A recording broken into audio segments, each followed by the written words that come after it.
नमस्ते।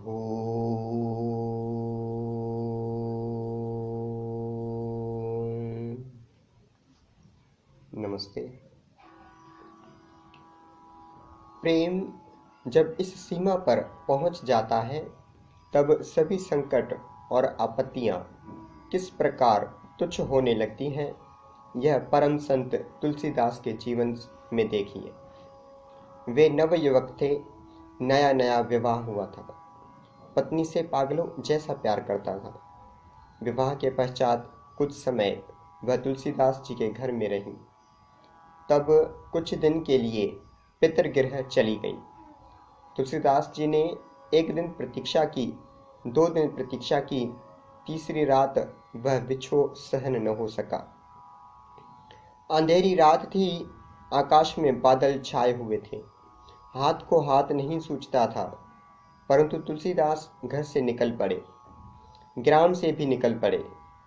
उनकी ससुराल नदी के दूसरी ओर एक ग्राम में थी। नदी को पार करके वे उस ग्राम में पहुंचे। पत्नी के मकाम पर पहुंचे, देखा चहुं ओर अंधेरा है, सब द्वार बंद हैं, सब लोग सो गए हैं।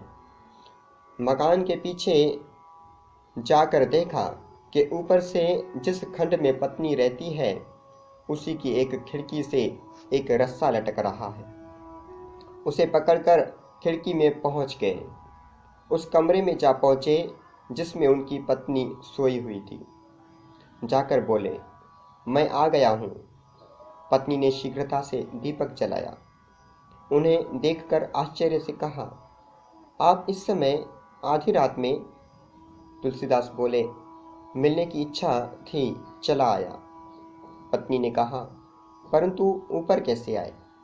तुलसीदास बोले, यहाँ रस्सा जो लटक रहा था। पत्नी ने दीपक के प्रकाश में देखा, वह रस्सा नहीं, सांप था। भयभीत होकर वह बोली, आप इसको पकड़कर ऊपर आ गए? और वह नदी, मार्ग में नदी भी तो पड़ती है, वर्षा ने उसमें बाढ़ उत्पन्न कर दी है। तुलसीदास जी बोले, वहां लकड़ी का एक तख्ता पड़ा था, उसी पर चढ़कर आ गया। पत्नी ने कहा, लकड़ी का तख्ता? चलिए चलकर देखूं, वहां तख्ता किसने रख दिया। नदी पास ही थी। उसके किनारे जाकर दीपक के प्रकाश में उसने देखा कि जिस पर चढ़कर तुलसीदास आए थे वह लकड़ी का तख्ता नहीं, अपितु तो एक लाश थी। पत्नी ने एक दीर्घ निश्वास लेकर कहा, इतना प्रेम करते हैं आप मुझसे? इतना प्रेम यदि ईश्वर से किया होता तो कहीं के कहीं पहुंच जाते। तुलसीदास जी के हृदय में यह बात तीर के समान लगी। चौंक उठे वे, सिर झुकाकर बोले, ठीक कहा तुमने, अब मैं ईश्वर के पास ही जाऊंगा। और उसी समय घर से निकल गए। वैराग्य जागृत हो गया मन में। प्रेम की मात्रा जब अंतिम अवस्था तक पहुंचती है तब वैराग्य जागृत हो जाता है। दयानंद को किस बात ने घर से निकाला? विवाह की तैयारियां हो रही थी, घर में प्रसन्नता की लहर दौड़ रही थी, परंतु मूल शंकर के हृदय में सच्चे शिव को देखने की जो तीव्र अभिलाषा जागृत हो चुकी, उसने उनके लिए ये सब बातें सारहीन बना दी।